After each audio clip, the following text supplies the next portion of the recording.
du Centre marocain pour la gouvernance et le management. Alors la thématique d'aujourd'hui est une thématique extrêmement importante. Je tiens à remercier Industrie du Maroc, en la personne de Si Hicham Rahiwi et toute l'équipe Industrie pour le travail colossal que vous avez effectué.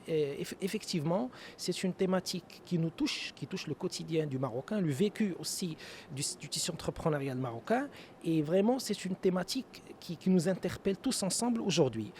Quand on voit les deux grandes mesures gouvernementales qui ont été en quelque sorte lancées cette année, l'activation bien évidemment de la péréquation entre bassins pour un petit peu rééquilibrer la distribution des eaux et éventuellement les opérations accélérées de dessalement des eaux de mer. Ces deux mesures, c'est des mesures qui sont importantes, mais au-delà de ces mesures, on est déjà sur un esprit de conscientisation. Aujourd'hui, le citoyen, il continue à consommer, à gaspiller. Il y a du gaspillage de l'eau qui se fait au quotidien au niveau de nos domiciles. Quand on voit par exemple les vestiaires, les consommations d'eau, quand on voit le débit d'eau très élevé, donc on continue à consommer les eaux en tant qu'individu, en tant que ménage, avec la même cadence. Les entreprises industrielles, éventuellement, une grande majorité n'a pas encore adapté et adopté même l'esprit de l'économie circulaire. Donc on n'est pas vraiment sur un recyclage des eaux usées et on continue à consommer les eaux. Les ressources aujourd'hui qui sont générées et consommées en eau ne sont pas régénérées de manière automatique et là, leur régénération se fera beaucoup plus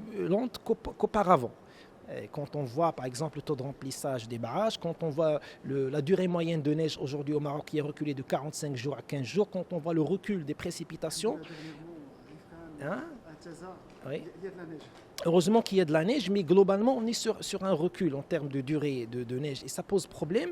Éventuellement, le dérèglement climatique, quand on voit le recul des précipitations, qui est causé par le CO2. Donc, on a des entreprises industrielles qui font de l'économie, qui génèrent de la croissance, qui emploient les gens, mais malheureusement, en parallèle, il y a des émissions de gaz à effet de serre, du dérèglement climatique, et on est entré sur une phase de pénurie de l'eau. Et là, on est vraiment sur un stress hydrique qu'on est en train de consommer des ressources d'eau qui ne sont plus régénérées et donc il faut aller vers le recyclage, la réutilisation des eaux usées et surtout l'économie et la consommation des eaux, que ce soit au niveau des industriels ou au niveau des ménages.